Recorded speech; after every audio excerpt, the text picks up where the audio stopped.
we're here, we're back in the mix, and we are continuing a story which some would say is well overdue. It is Tom's magical moment where he can tell us all about football in Tuvalu.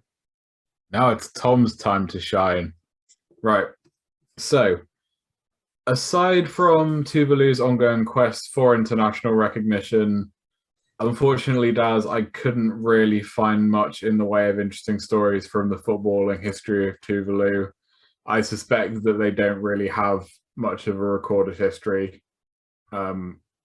There was actually a Dutch documentary, but it was in Dutch. Some of it was subtitled, but I couldn't find anything but the trailer, so that was a dead end. But I did find out one really cool thing about football in general in Tuvalu and just sport in general. So I'll give you that. Nice. So you know how I said there was only one part of the island that's wide enough to have a proper football pitch? Yes.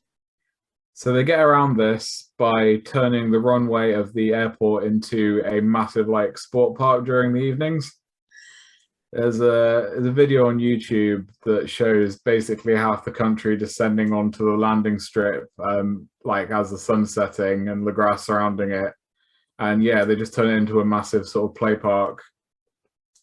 It's really nice. There's they play football, rugby, volleyball, basketball, and something called Teano, which is the sort of national sport only played in Tuvalu. Whoa. Don't ask me to explain what that is. They interviewed a guy who was playing in goal and asked him what happens if a plane needs to make an emergency landing, it being in the middle of nowhere and the only land for miles around. And he was just like, oh yeah, there's usually a siren. And the word usually made me quite uncomfortable. Mm. It's a dangerous place, really, isn't it?